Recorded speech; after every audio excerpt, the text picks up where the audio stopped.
Hi, this is Cheryl for the Cut at Home design team.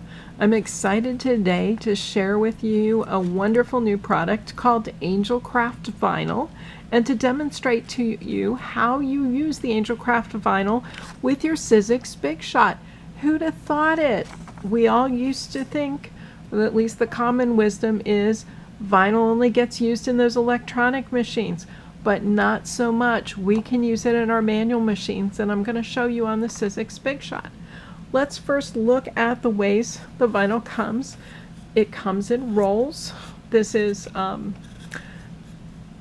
roll. There's actually some shorter rolls available that are only 9 inches and a few more feet on them. You'll see they're on a big core, so that means that any curves in the vinyl are a little bit gentler, easier to straighten out. Here's a piece that I cut off that roll. It's a 6-inch piece, and you can see it is curved, but it's a very gentle curve. So it's a little easier to get that straightened out to run through the machine. You know, when you're using the electronic machines, they use sticky mats, and with a sticky mat, it's going to hold the vinyl down, whether it's curvy or not. But for the Big Shot and other manual die cutting machines, you actually do need to worry about straightening the vinyl a little bit. Now the good news on that front is the vinyl also comes in flat sheets. So this is the 6x12 flat sheets. This is the neutral #1 assortment, which includes antique white, brown, black, and gray sheets. There's 20 of them in the package. They're cut 6x12 inches, so they're already cut to a good size to be able to use in your Big Shot. You can see the 6-inch size is just perfect for this platform. So you can trim it a little bit, or you can use it as is with this. The flat sheets also come 12x12. Obviously the 12x12 vinyl would need to be trimmed a little bit to use in your Big Shot. But it's easy peasy to use. Let me show you. This is a single sheet. It's got the nice grid on the back, which helps with straight cutting. Although you can use it in your paper trimmer with no problem whatsoever. It just cuts like light cardstock. It's pretty thin, so you'll treat it in your Big Shot as if it were a lighter cardstock. So if we look at the sandwich, I'm starting out with my magnetic platform for the thinner dies. Because it is more akin to a light cardstock than anything else, I'm adding a couple of shims. I kind of need that with my Big Shot in order to get a good cut on thinner cardstocks and on the vinyl as well. You'll test yours out and you'll see how well it works. From there, I'm going to place my die, cutting side up. Now, this is a fairly detailed die. It's actually the word hello, but you can see there's some thin little strips in here that could easily get caught in the die. So you need to follow your general principles of cutting. Nothing's changed here. Because of that possibility, I'm going to lay a sheet of wax paper over the top to help release the vinyl.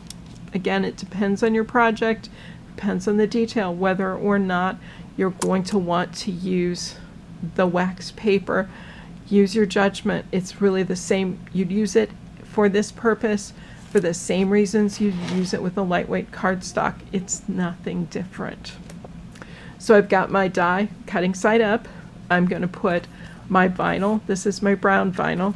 I'm going to put this face down over the die and on top of that wax paper. And then I'm going to put my second cutting plate over the top. This is a well-used cutting plate, pardon its appearance, but it does the trick. So now all I have to do is crank it through my Big Shot. Sorry, this isn't a very sturdy table, and so you can see everything moves as I'm cranking through. Again, because it's a fairly detailed die, I'm going to crank it back and forth. Just a minute here. Sorry, it looks like a major earthquake is happening. It's really okay. I apologize. Sometimes it's hard to wrangle all this stuff at once. We'll crank it back one more time. There we go. So So I'm going to remove my top cutting plate here. And what we'll see right here and now is that word is perfectly cut out. See the hello there? So at this point in time, I'm just going to sort of push the die back into place, and I'm going to lift off the wax paper and the extra vinyl. It's cut. It's perfect. Now I want to use my scissors to poke out a little bit some of these extra little things, but you can see I'm not working very hard. So these are the extra little holes around the word. I think I've got one more area here and one more area here. Now it's time to release the word from the die. Now when doing this, I can tell you that because of the very fine lines and the detail with this, the liner separates very easily from the vinyl. So in the process of removing it, the liner is going to want to separate from the vinyl. So we're going to work through very carefully to try and prevent that from happening as much as possible. It doesn't matter so much for this project, it may for others. So I'm going to push through carefully from this side. I'm trying to lift up both the liner and the vinyl at the same time, even the wax paper, if that's possible too. So far so good. Everything's coming up and clean. Now I can shift to trying to grab this with my fingers. I don't have any exposed surfaces here. So I'm going to carefully work through this. Again, you've got to remember that sometimes things will stick in the loops of the L and that sort of thing. So take it slowly and surely. I'm going to get rid of my wax paper here and just really focus on my vinyl at this point in time. If it starts to stick somewhere, reposition your fingers to get closer and get a better grip on it. Vinyl's a plastic and plastic will stretch, so we want it to retain its character. In order to do that, we're just going to pull it carefully. So you can see I've got a beautifully cut word here, hello. I'm trying to see if I have any cardstock nearby where I can put this down. We'll use one of my shims here to lay down the word so I can show you just how easily this is going to separate from its liner. So I may want to practice with where I want to place it. This hello might be perfect on a mug, a gift for a teacher, maybe a little mirror or something like that. There's so many little projects we can do with our cute and fun little dies. So once I decide on placement, again for this, because it's just demonstration purposes, I'm not going to stress too much about it. If I was really worried about precise placement, I'd want to be using a product called Angel Crafts transfer paper to make sure this goes into place exactly where it should. But for this purpose, I'm going to flip it over and I'm just going to gently separate this liner from the sticky part. Where possible, you want to try and keep your fingers off the sticky so that it stays and sticks maximum possible. Oops, as I drop it.